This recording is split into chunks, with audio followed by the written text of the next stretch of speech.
Abra sua Bíblia na segunda carta de Paulo a Timóteo.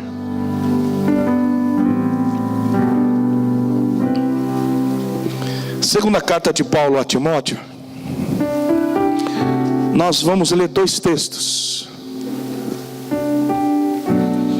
Nós vamos começar no capítulo 4, a partir do versículo 6.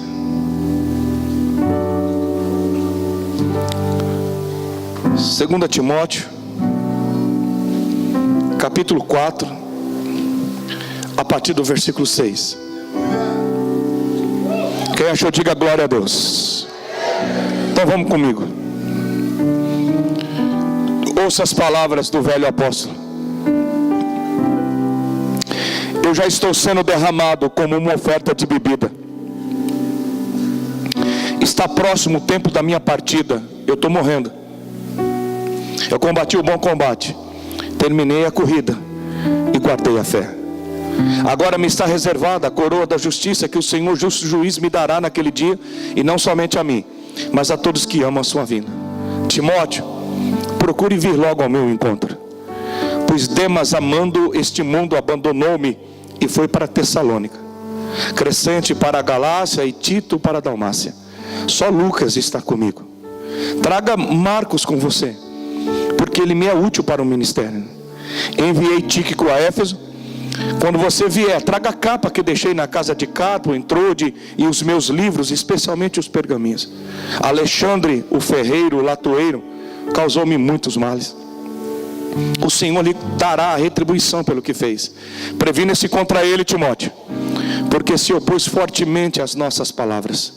Na minha primeira defesa, ninguém apareceu para me apoiar. Todos me abandonaram, Timóteo. Que isso não lhe seja cobrado. Mas o Senhor permaneceu ao meu lado e me deu forças para que por mim a mensagem fosse plenamente proclamada e todos os gentios a ouvissem. E eu fui libertado da boca do leão.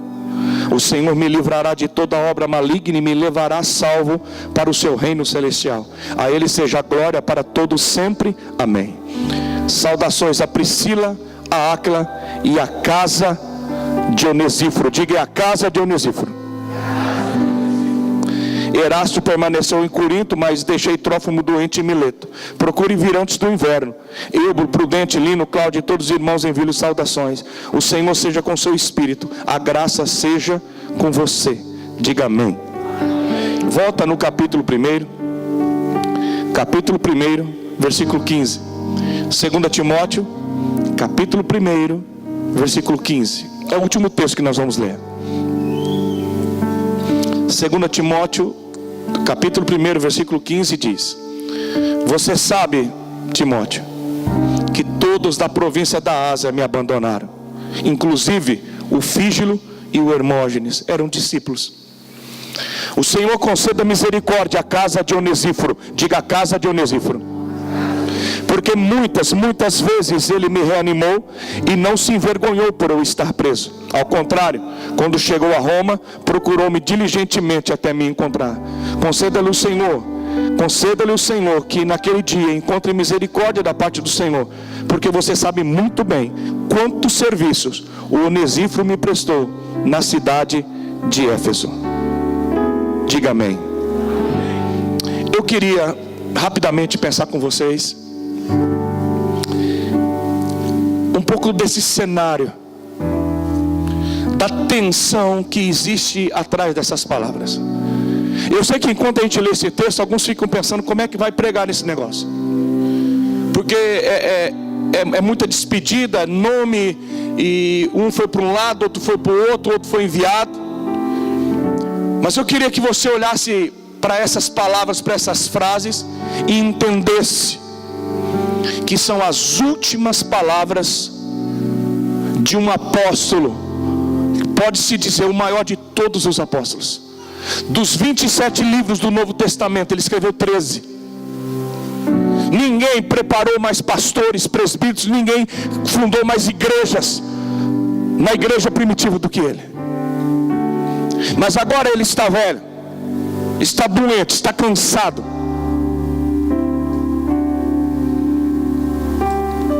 Escuta bem, nós estamos na primavera do ano 67. Foi exatamente nesse tempo que Paulo escreveu essas palavras. Alguns anos antes, no ano de 64 depois de Cristo, Nero, o mais terrível de todos os imperadores, assumiu o poder em Roma. Nero hoje a gente coloca o nome de cachorro, porque não teve um ser mais desgraçado, mais infernal, um homem tão perverso, tão pervertido, que ele se deitou, fez sexo com a sua própria mãe e depois mandou matá-la. Um homem tão terrível que quando a esposa engravida, ele fica tão revoltado, e ela já avançada na sua gestação, ele espanca a mulher de uma tal maneira que ele mata a criança e mata a mulher a paulada. Um homem endemoniado, tão pervertido que numa noite de orgia, já embriagado, ele se apaixona por um homem, ele manda castrar o cara e casa com o cara. Isso é o Nero, que mandou executar praticamente toda a sua família. E no ano 66, ele, megalomaníaco, ele não gosta da arquitetura do que ele vê em Roma. Então ele bota fogo em Roma. E quando ele bota fogo em Roma, Roma arde em chamas durante 6 dias e 7 noites. Enquanto Roma queima, Nero sobe na torre de Mecenas e, tocando lira e bebendo vinho, ele vê Roma arder em fogo, em chamas. Depois de todos esses dias, dos 14 bairros que povoavam, que formavam Roma, a capital, de 14 sobraram 10. Digo, de 14 sobraram 4. 10 viraram cinzas. E desses 4 que sobraram, eram densamente povoados por cristãos e judeus. O que Nero faz? Nero bota a culpa, ele tem um álibi perfeito. Ele culpa os cristãos. Os cristãos agora são acusados de serem uma seita que incendiou Roma, que atacou Roma, de serem terroristas. E então começa uma perseguição sangrenta. A história diz que faltou madeira em Roma para fazer cruz. Num só dia, 1.500 cristãos foram crucificados, executados, jogados em arenas, destruídos, queimados vivos. A comunidade evangélica, a comunidade cristã foi dizimada. Paulo tinha passado o inverno em Nicópolis. Ele consagra Timóteo, bispo, em Éfeso. E ele envia Tito para Dalmácia. E ele diz: eu vou voltar para Roma. E na primavera de 67, mesmo os irmãos, presbíteros, líderes dizendo: você não pode voltar lá, apóstolo. Se o senhor voltar lá, eles vão prendê-lo novamente. Está muito perigoso em Roma. A morte bate na porta todo dia. Mas Paulo quer rever esses irmãos. Ele quer reorganizar a igreja em Roma. E quando na primavera de 67 Paulo chega em Roma, ele é preso como um terrorista. Ele é preso e acusado de chefiar a seita dos cristãos que tinham incendiado Roma. E desta vez, irmãos, a prisão de Paulo é diferente. A primeira vez que Paulo esteve preso em Roma, ele ficou preso numa casa. Ele tinha uma guarda que fazia ronda na sua casa. Mas dessa vez Paulo, ele está debaixo do ódio. Ele está debaixo de uma perseguição. Ele é acusado de um crime terrível. Então ele é colocado na masmorra. Ele é colocado numa prisão subterrânea, fedida, escura. A maioria desses presos não conseguiam aguardar a execução. Eles morriam antes de febre, de infecção, de doenças, de tão terrível que eram aquelas prisões. Paulo diz que ele tem agora corrente nas mãos e corrente nos pés. Ele está amarrado dentro daquela prisão. E é desse lugar, queridos,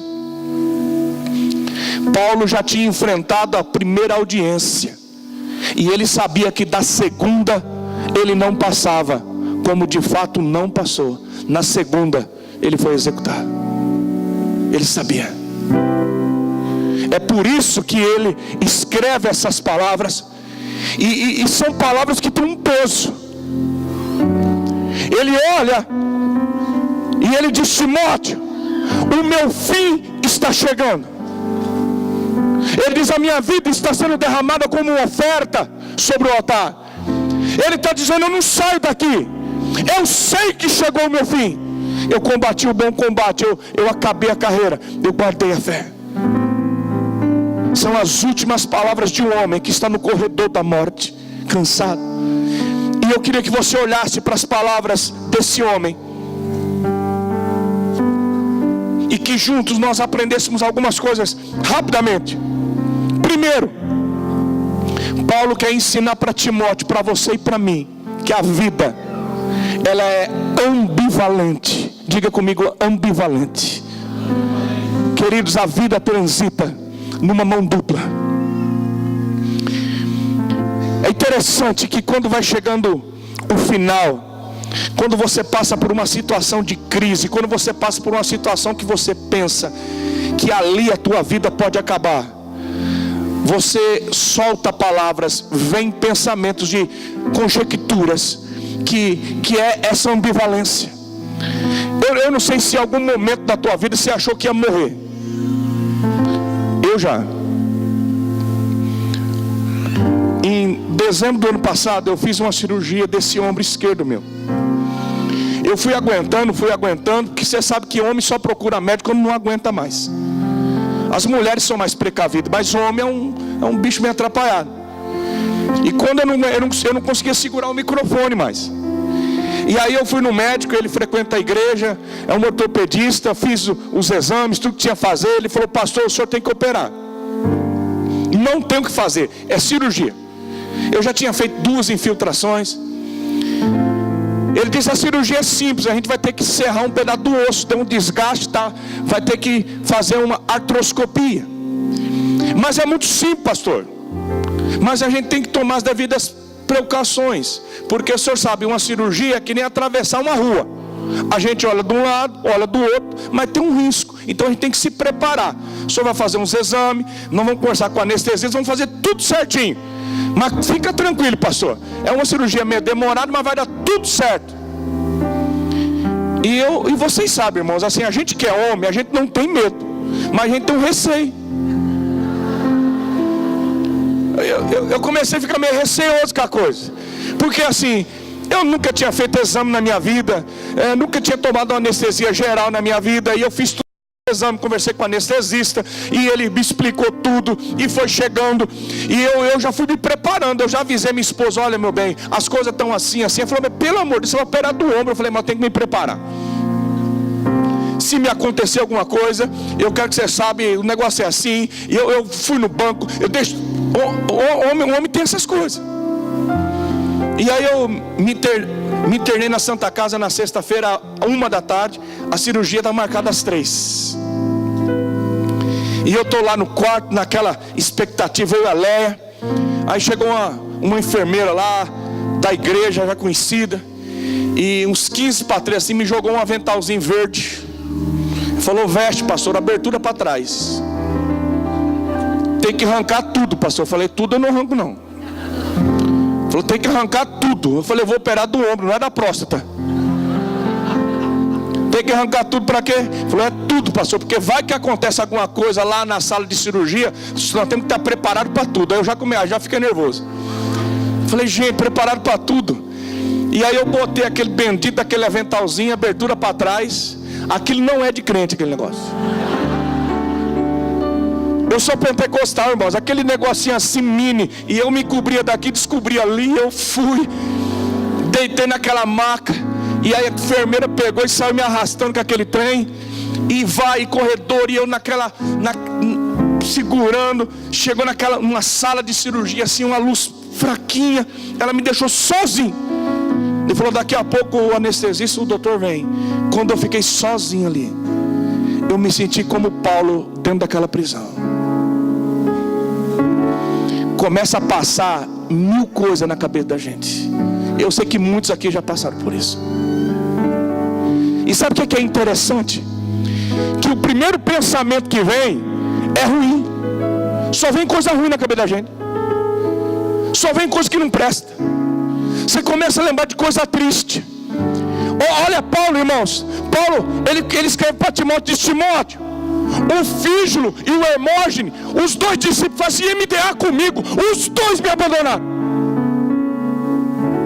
O Demas amou, o Demas desviou da igreja, foi para o mundo. Ô Timóteo, aquele desgraçado Alexandre me perseguiu a vida inteira. O latoeiro, Deus vai tratar com ele. Cuidado com ele, Timóteo, porque esse Alexandre latoeiro, ele persegue a igreja de Cristo. Ô Timóteo, na minha audiência ninguém compareceu. Fiquei sozinho. Todos da Ásia me abandonaram. Vocês estão percebendo um velho apóstolo rasgando o coração. Ele não escolhe palavra, irmãos. Ele não edita as suas palavras, mas ele rasga. Ele está no corredor da morte. Ele diz: eu tenho pouco tempo, eu estou morrendo. A minha vida está sendo entregue no altar. E aí, o que aconteceu com Paulo acontece comigo, acontece com você. Naquela maca, eu começo a lutar. E eu começo a dizer assim: não, eu não vou aceitar isso aqui não. Em nome de Jesus, em nome de Jesus, fora daqui. Esses pensamentos ruins não vai ficar aqui não. E aí a gente começa a pensar do outro lado da vida.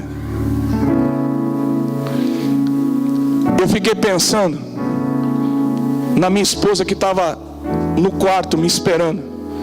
No momento que ela segurou na minha mão e disse assim: eu vou estar aqui orando, eu estou aqui te esperando. Eu comecei a me lembrar da voz dela orando por mim, para Deus me guardar. Da minha filha me dando um beijo. Eu comecei a me lembrar da igreja, dos meus discípulos, dos meus pastores, dos meus amigos, do meu pai, da minha família. Paulo diz assim: Timóteo, o Onesíforo, ele veio me ver. O Onesíforo saiu lá da Turquia, lá da Ásia, e ele veio aqui. O Onesíforo, ele me encontrou. Ele entrou lá dentro da prisão. O Lucas está comigo. O médico amado, o doutor Lucas está comigo. Ele ficou comigo. Paulo começa a se lembrar de outro lado. Então olha aqui para mim. Nós estamos aqui, hoje é dia dos pais. E é um dia que a gente repensa um pouco a vida. E a vida, meu irmão, a vida, minha irmã. Às vezes nós temos muitos aplausos, mas nós temos muitas críticas. Às vezes nós temos uma multidão do nosso lado, mas às vezes a gente olha e a gente não tem ninguém. Na vida, a gente tem muita gente que morre do nosso lado, mas tem muita gente que nos deixa no meio da caminhada. É a vida.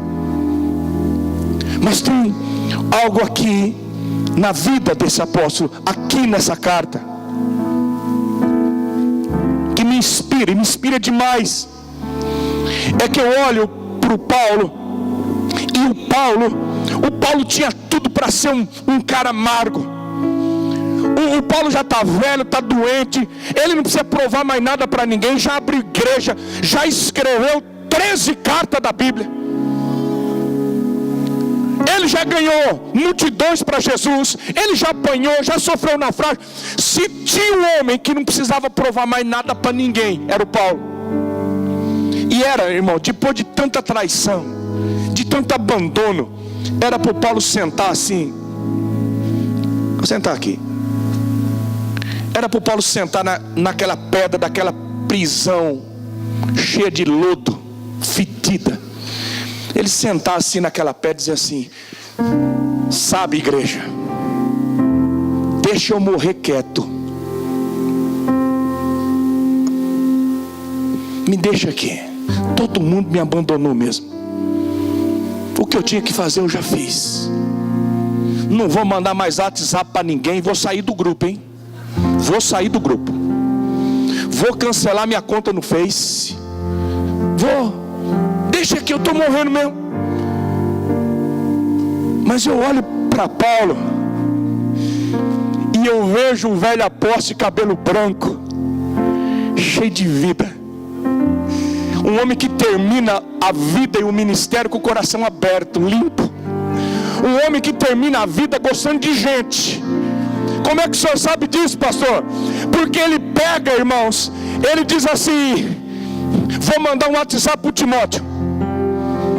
Vou mandar agora uma mensagem para ele. Ô Timóteo, vem logo. Eu não quero ficar aqui sozinho. Timóteo, vem me ver. Vem antes do inverno. Não deixa eu passar esse inverno sozinho. Traz a minha capa. Traz os meus livros, os pergaminhos. Timóteo, não vem sozinho não. Vamos fazer um MDA duplo aqui. Traz o João Marcos com você. Eu preciso do João Marcos. Nós estamos falando, pastor, de um velho que manda chamar 2 rapazes. É o senhor dizendo: vem, Jonatas. Jonatas, vem. É pegar o outro mais novo e dizer: vem, eu ainda tenho coisa para ensinar. Timóteo, eu tenho coisas para falar. Traz o João Marcos, ele é muito novo. Eu tenho que trabalhar ainda na vida dele. Um homem que não desiste de sonhar. Um homem que não desiste de investir em vida. Um homem que não desiste de compartilhar até o fim. Diga comigo: compartilhar até o fim. Queridos, esse é o segredo. Esse é o segredo. A Bíblia diz que Deus, quando olha para nós, Deus disse assim: não é bom que o homem esteja. Vocês podem fazer melhor. Não é bom que o homem esteja. Foi Deus que disse, não foi o pastor Jeto? Quando Deus olha para Adão e diz assim: não é bom que o homem esteja só. Deus estava dizendo assim: não é bom que o homem seja inteiro. Porque enquanto Adão foi inteiro, Adão foi sozinho. A multiplicação da vida não veio do ventre de Eva. A multiplicação da vida veio do compartilhar de um homem. Vocês estão entendendo o que eu estou falando? Quando Adão compartilha uma parte dele, do compartilhar de Adão, Deus gera outra vida. Quando que vida é gerada ao nosso redor? Quando que a vida através de nós? Quando nós decidimos compartilhar, quando nós decidimos entregar parte nossa, quando nós decidimos compartilhar a nossa essência, o que eu sou, o que eu tenho, o que Deus colocou na minha vida. Quando eu decido compartilhar, Deus pega o que eu compartilho, e daquilo que eu compartilho, Deus gera vida. Diga aleluia. Agora, queridos, olha para o mundo ao teu redor. Por que as pessoas estão cada vez mais sozinhas? Porque as pessoas querem ser cada vez mais inteiras. Nós não queremos compartilhar nada. É a minha vida. Eu coloco senha, porque é o meu celular, é o meu Face, é a minha casa, é o meu carro.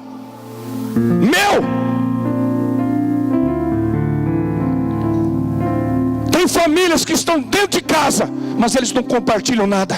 Tem gente que não compartilha mais nem o sentar na mesa e o pão, porque cada um tem o seu lugar, cada um tem a sua televisão, cada um tem seu banheiro. Às vezes eu sinto saudade daquela casa que tinha 10 filhos e um banheiro só, porque ali pelo menos tinha que conversar. Pelo amor de Deus, sai logo, deixa eu entrar. Os irmãos não se conversam, mas a família. Tem gente que passa o dia inteiro dentro de casa e ninguém conversa com ninguém. Sabe por quê? Porque cada um tem o seu, meu. Nós não compartilhamos mais, irmãos.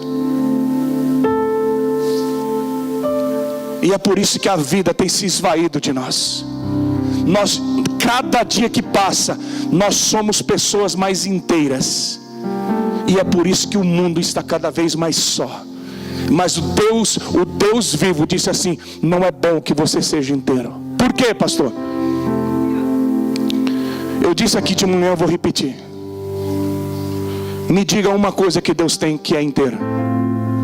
Me diga uma coisa de Deus que é inteira. Me diga uma só. Me diga uma coisa que Deus não compartilhou. Uma só.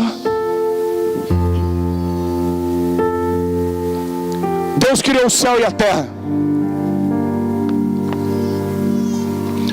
O salmista diz: os céus são os céus de Deus, mas a terra Ele deu aos filhos dos homens. Deus deu a terra para nós, domina sobre tudo.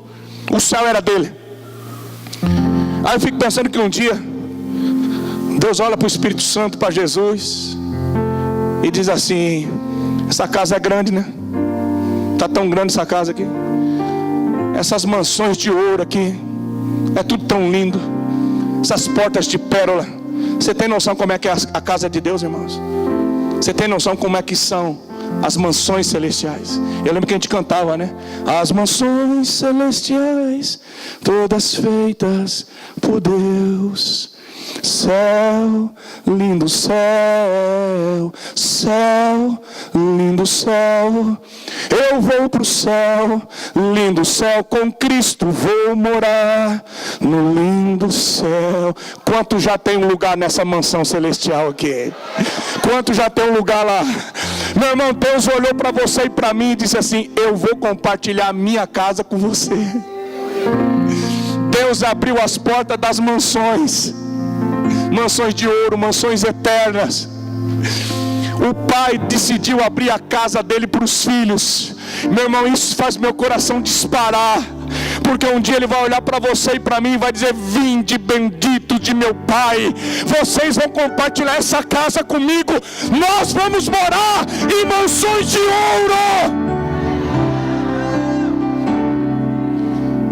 Mas sabe, pastora, senhora, o que me faz tremer? É que Deus abriu as portas das mansões dele de ouro, mas tem gente na terra que não abre a porta do apartamento nem da casa. Você acredita nisso? Você acredita nisso? Que tem crente que não compartilha a casa. Não, minha casa não, é minha. Que eu vou abrir meu apartamento para aquela molecada pisar no meu tapete, fazer pulo no meu sofá? Vou nada. Esse povo vai acabar com a minha casa. Agora fala para mim: se Deus compartilhou a casa dele, quem é você para não compartilhar a sua? Você é melhor que Deus? Deixa eu fazer uma outra pergunta. Você tem certeza que essa casa é sua mesmo? Você tem certeza que essa casa é sua? Pensa bem. Daqui a pouco nós vamos falar sobre isso. Deus compartilhou o Espírito dele. Meu irmão, tem outra coisa legal, que isso aqui me faz ferver, eu fico doido. Porque Deus criou os anjos, os seres celestiais. Os anjos era para a glória dele, é serviço dele. E aí um dia Deus olhou para você, para mim, Deus olhou para a igreja e disse: eu vou compartilhar meus anjos também. Os anjos agora vão estar a serviço da igreja. Pelo amor de Deus. Já pensou um negócio desse? A Bíblia diz que os anjos do Senhor acampam-se ao redor daqueles que o temem e os livra. Tem anjo ao redor dos teus filhos, tem anjo ao redor da tua casa, tem anjo ao redor do teu carro, tem anjo na escola, tem anjo aqui, lá, onde você for, tem anjo.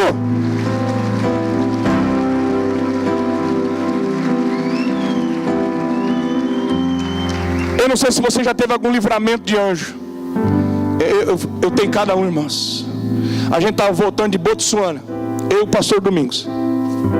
Voamos de Botsuana para Joanesburgo, na África do Sul, num aviãozinho daquele turbo-hélice, pequenininho. A hora que eu entrei assim, que eu comecei a ver os caras encaixando, aí já os negócios, aquilo batendo tudo, eu falei: Deus do céu.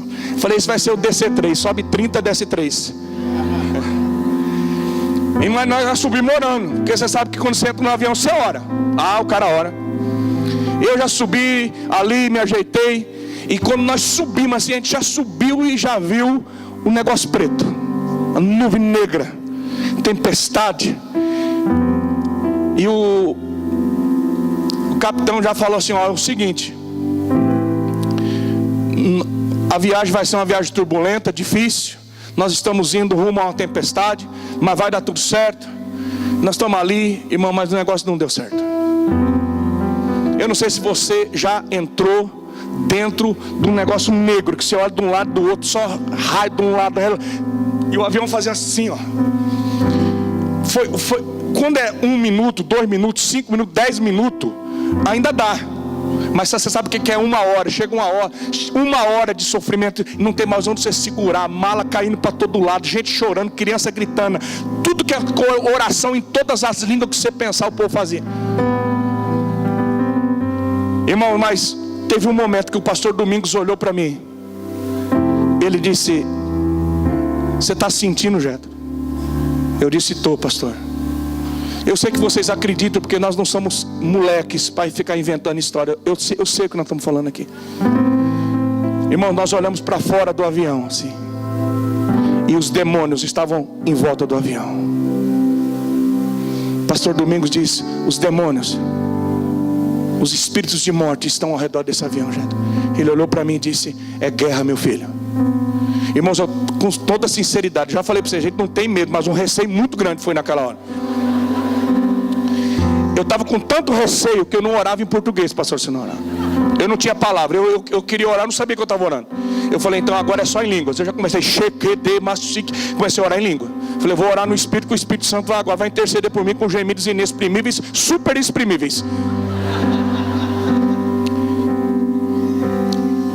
Irmãos, a coisa era tão doida que parecia que aqueles demônios estavam espremendo o avião assim. E nós entramos em guerra, oração. E eu falo isso para a glória do Senhor. Pastor Domingos pode testemunhar aqui. Os anjos de Deus, irmãos. Mas foi muito rápido aquilo. Era um negócio assim que tinha que fazer um filme daquilo. Meu irmão, pensa numa guerra no espaço. Eu nunca mais quero viver isso, porque é melhor guerra na terra. A guerra aérea é mais perigosa. Mas uma guerra lá no espaço. Os anjos de Deus vieram, meu irmão. Anjos poderosos. Eu não sei para quem que Deus deu ordem naquela hora, mas anjos poderosos vieram, como Daniel estava orando, e vieram, e veio o príncipe para apoiar, para ajudar, porque a guerra estava violenta. Deus deu ordem, e os príncipes do exército celestial chegaram, e guerra para cá, e guerra para lá. De repente o céu abriu, e o líder, o nosso piloto diz: olha, o céu abriu, a viagem vai ser tranquila. Por quê? Porque os anjos de Deus, eles guardam a tua entrada, a tua saída, o teu deitar, o teu levantar. Eles protegem a sua vida.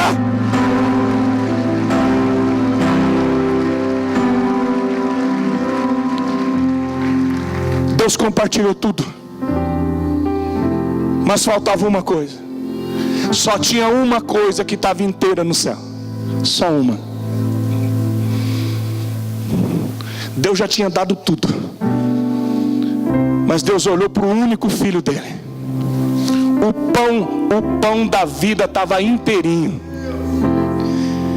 mas Deus olhou para você e para mim. A Bíblia diz que Deus nos amou de uma tal maneira, que Ele olha para Jesus e disse assim: meu filho, eu vou ter que compartilhar você. O profeta Isaías, no capítulo 53, diz: agradou a Deus moê-lo naquela cruz. Deus cravou o pão da vida na cruz. Jesus foi despedaçado naquela cruz. Cada gota de sangue, cada gemido, cada carne pisada pelo chicote, Deus compartilhou tudo o que Ele tinha. Deus não tem nada inteiro. Pastor, por que Deus compartilhou? Porque no compartilhar de Deus foi gerado nessa terra uma vida, e uma vida abundante. Jesus disse: eu vim para que vocês tivessem vida, e vida em abundância. Adão compartilha uma parte dele. Deus compartilha o seu único filho. Diga glória a Deus. Agora deixa eu te dar uma chave, eu tenho pouco tempo. A chave é simples. Existe um mandamento no Novo Testamento que o apóstolo Paulo escreveu aos Tessalonicenses, e Paulo disse assim: em tudo dai graças. Diga comigo, em tudo dai graças. Eu vou ser rápido aqui. O que é dar graça, irmãos? O que é dar graça, irmãos? Diga agradecer. Eu digo: Deus, eu quero te dar graças por essa água. Obrigado, Senhor. Dar graças é agradecer, mas dar graças é mais do que agradecer. O salmista diz: entra na presença dele com ações de graça, em seus atos com hino. Por quê? Porque tudo é dele. Tudo é dele, por ele, para ele. Dar graças é reconhecer que tudo vem dele e tudo é para ele. Mas dar graças é mais do que isso. Dar graças é agradecer, reconhecer que tudo é dele, mas dar graças é devolver para ele o que é dele. Diga comigo, dar graças é devolver para Deus. Como assim, pastor? Nós chegamos aqui, oh aleluia, oh santo Deus. Você vem com teu filho aqui, quando ele nasce, e diz: Deus, eu quero te dar graças. E o pastor Odilon pega a criança e diz: Deus, nós estamos consagrando a criança no teu altar. Nós estamos dedicando essa criança. Deus, nós estamos entregando essa criança nas tuas mãos. O que é dar graça, irmãos? É devolver para as mãos de Deus aquilo que veio da mão dele.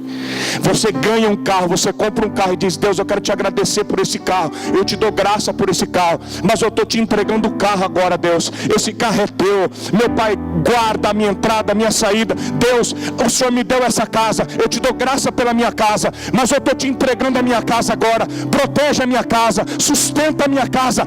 Dar graças é entregar na mão de Deus o que veio de Deus. Diga aleluia. Agora preste bem atenção. Antes de você dar graças, a partir de hoje, eu queria que você pensasse um pouco. Porque se você entregar algo na mão de Deus, não vai ficar inteiro não. Porque Deus não tem nada inteiro. Então você pensa bem. Esses dias atrás nós estávamos orando, e a nossa alegria é enviar gente para ser missionário. A gente viu os filhos dos outros com a maior alegria do mundo. E vão para a África, vão para a Índia, vão para tudo quanto é canto. E a gente desvai, a gente chora. E é uma alegria danada. A igreja vibra, a gente oferta. Aí eu estava orando pela minha filha, eu só tenho uma de 8 anos. Uma só. E eu disse: Deus, eu quero te dar graça pela vida da Estherzinha. Eu te louvo pela vida da minha filha, Deus. Deus me disse: Jetro, você está dando graça pela Esther, Jetro? Falei: pera aí, Deus, deixa eu pensar direito. Falei: eu estou, Deus. Eu estou dando graças pela vida da minha única filha. Você está me entregando a tua filha, Jetro? Eu estou, Senhor. Ele disse: então aproveita agora, porque eu vou compartilhar a tua filha com as nações. Um dia a tua filha vai, e ela não vai voltar mais. Deus me disse isso. Eu não sei o que vai acontecer, mas Deus disse: ela vai, e ela não volta. Foi muito difícil para mim.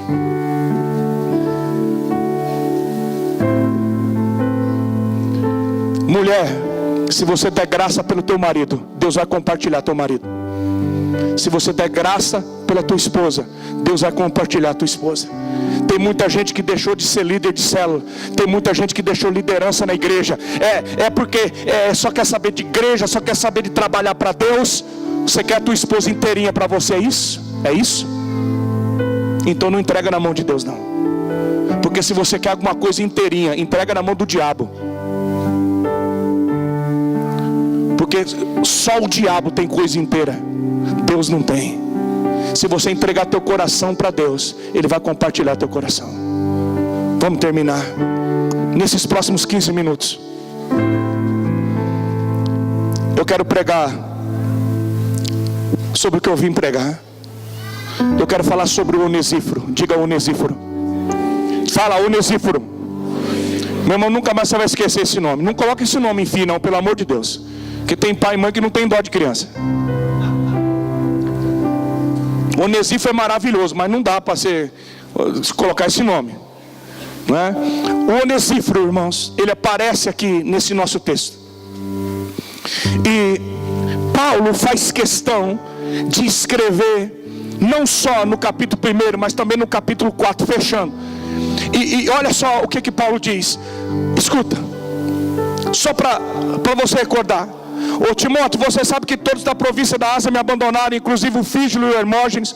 O Senhor conceda misericórdia à casa de Onesíforo, porque muitas vezes ele me reanimou e não se envergonhou por eu estar preso. Ao contrário, quando chegou a Roma, procurou-me diligentemente até me encontrar. Conceda-lhe o Senhor que naquele dia o Onesíforo encontre misericórdia da parte do Senhor, porque muitos serviços ele me prestou na cidade de Éfeso. Irmão, o Onesíforo tirou meu sono. Eu passei muitos dias assim, Onesíforo. E eu dizia: Deus tem misericórdia de mim.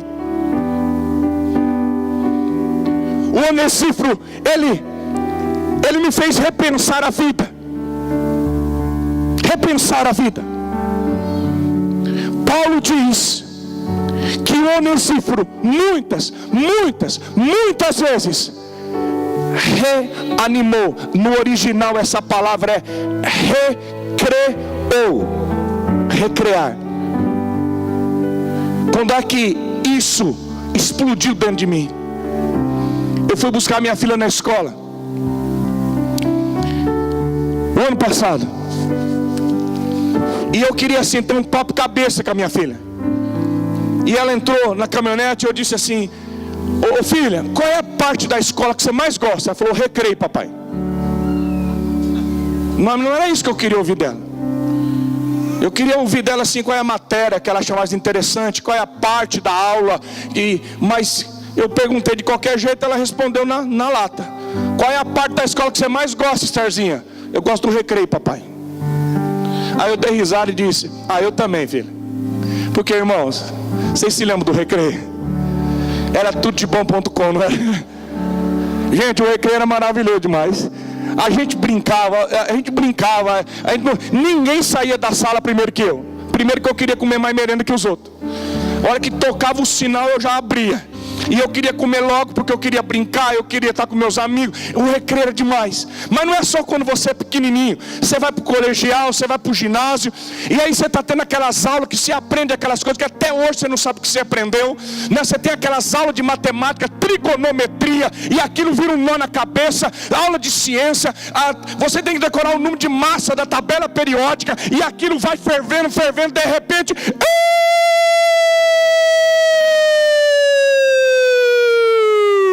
Yes! Recreio. E aí não tem mais matemática, não tem mais física, não tem aquele professor japonês que está querendo na prova. Maravilha! Agora, querido, olha aqui para mim, por favor. Eu estou terminando. Paulo está numa prisão fedida, escura, úmida. Paulo está no corredor da morte. Ele está esperando o carrasco chegar para colocar fim.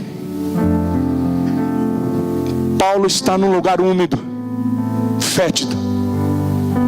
E Paulo diz que quando o Onesíforo chegava, pastora, ele tocava a hora do recreio. Como é que um homem consegue fazer isso? Paulo diz muitas vezes o Onesíforo conseguiu trazer a hora do recreio dentro daquela prisão. Como que um homem que está no corredor da morte pode ouvir o sinal do recreio? O Onesíforo conseguia mudar o cheiro. O Onesíforo conseguia mudar o ambiente. O Onesíforo era um transformador de ambiente. Aquela cela iluminava. Ele conseguia fazer o velho apóstolo dar risada. Por que o Onesíforo me incomodou tanto, irmãos? E eu queria que te incomodasse. É porque o chamado da igreja é um chamado para ser Onesíforo nessa geração. Só tem um povo que pode tocar o sinal do recreio, é a igreja. Existem pessoas aqui em Curitiba que não aguentam mais. Existem pessoas que você conhece da tua família que estão vivendo no vale da sombra da morte. Elas não aguentam mais. Só tem um povo que é o sal da terra. Só tem um povo que é a luz do mundo. Só tem um povo que pode acender a luz. Só tem um povo que pode tocar o sinal do recreio. Só tem um povo que tem o cheiro de Cristo, que muda o cheiro. Só tem um povo que é o corpo de Cristo, que tem o cheiro de Cristo. É você. Agora fala para mim, por que nós não temos transformado ambientes, querido? Eu vou te dizer o segredo. É porque nós não temos ido lá. Diga comigo, o Onesíforo, ele foi. Esse foi o comando de Jesus. Jesus disse: Pai, eu não peço que tire eles do mundo, mas que os livre do maligno. Jesus disse: eu vos envio como ovelha no meio de quem, irmãos? Dos lobos. Jesus disse para a igreja: ide.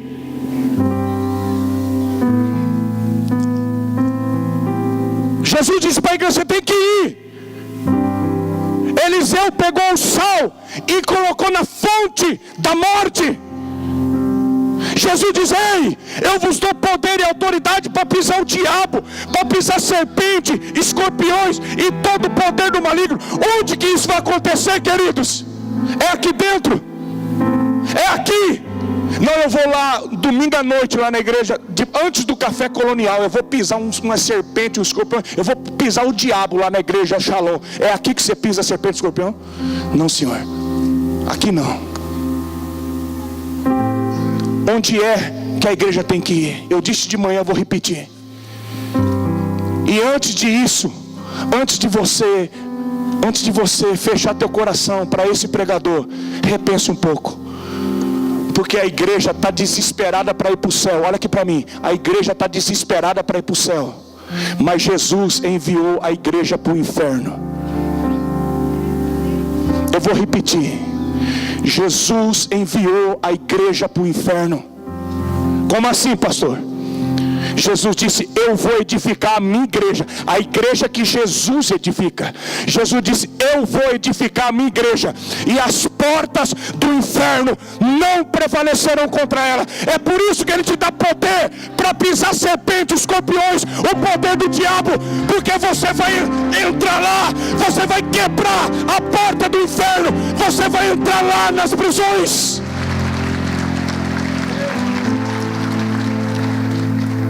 Por que muitos líderes desistem?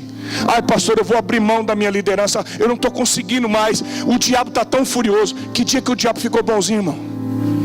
Não me diga quando que ele não é furioso. Porque se o diabo ficar calmo na tua casa, tem alguma coisa errada. Porque Pedro disse que ele é terrível. Agora, você imagina se hoje à noite o pastor Otilon olhasse para cada um de vocês e dissesse: irmãos, na quarta-feira eu queria convidar essa igreja, porque nós vamos entrar lá no inferno. Nós vamos pisar a cabeça, nós vamos pisar serpentes. Quantos vão entrar no inferno comigo? Você iria?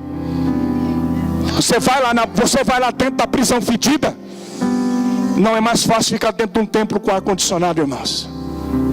Mas Jesus não disse para nós virmos, Jesus disse para nós irmos.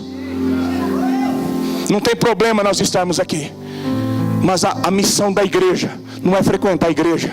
A missão da igreja é destruir as portas do inferno.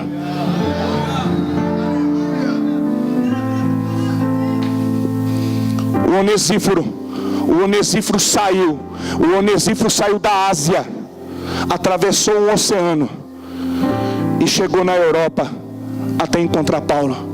E ele foi lá para quê? Para recriar a vida daquele homem. Eu termino agora, nos próximos 6 minutos.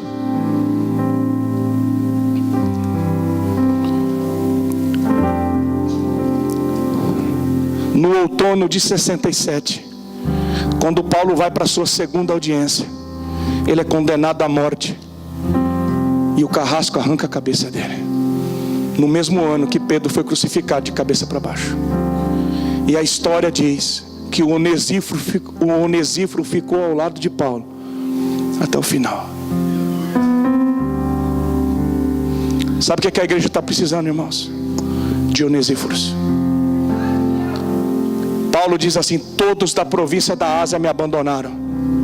Paulo tinha aberto todas aquelas igrejas, formados aqueles pastores. Ninguém foi ver ele. Ele disse: ninguém compareceu na minha audiência.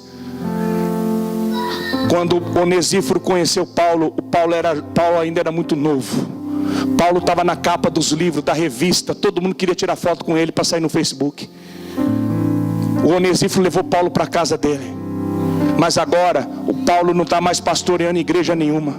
Paulo está condenado à morte, velho, doente, condenado, num lugar fedido. Mas o Onesíforo disse: eu vou lá ver meu pai. Você vai atravessar o oceano? Eu vou. O Onesíforo deixa a família, deixa os amigos, deixa tudo. Você imagina, sabe o que eu imagino, pastor Odilon? Quando o guarda chega e diz assim: velho apóstolo, tem um homem querendo te ver. Não demora não, hein? O velho apóstolo deve pensar assim: quem que veio me ver? Todo mundo me abandonou. Ninguém veio na minha audiência. De repente ele escuta os passos naquela prisão. E ele se levanta, dá uma ajeitada no cabelo e fica naquela expectativa na porta. De repente alguém aponta a cabeça assim e diz: pensou que eu não vinha, né, meu pastor? Pensou que eu não vinha, meu amigo? Eu vim aqui para recrear a sua vida. Paulo diz: o Onesíforo recreou muitas e muitas vezes a minha vida dentro daquela prisão.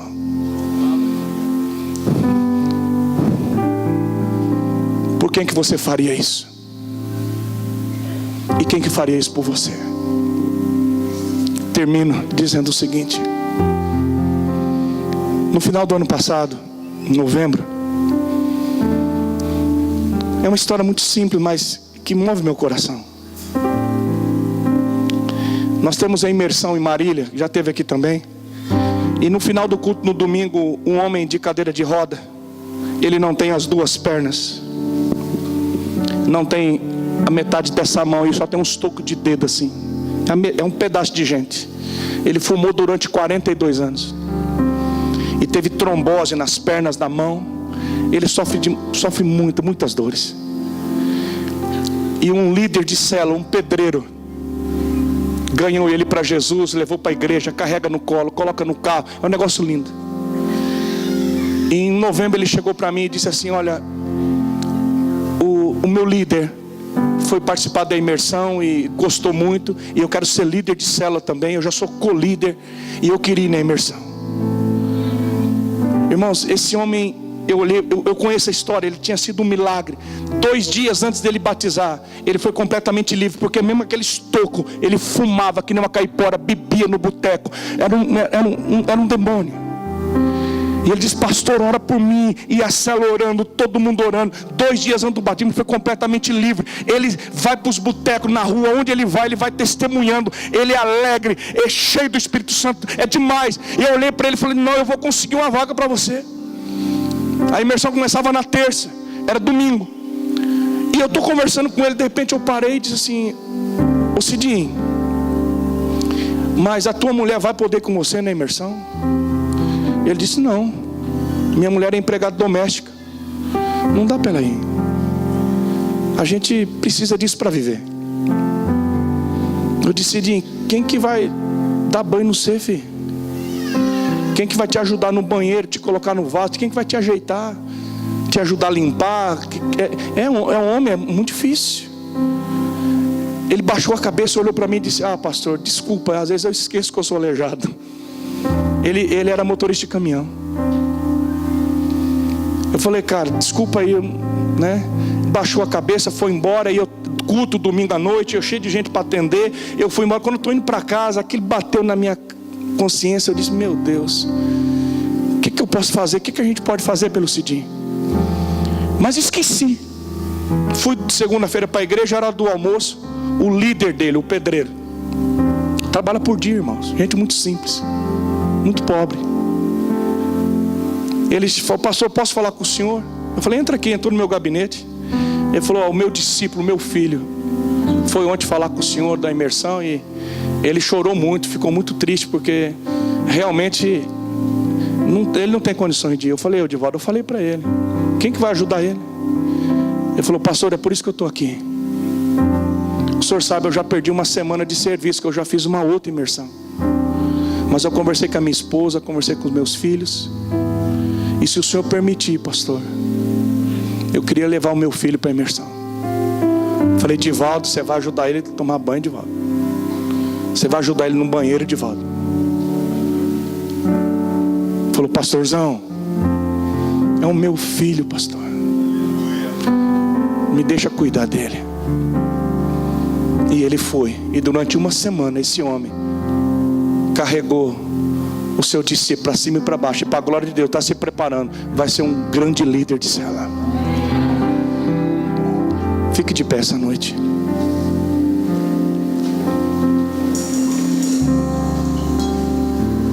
Me desculpe, irmãos, eu sei que vocês têm horário, mas eu quero fazer uma última oração. Olha aqui para mim.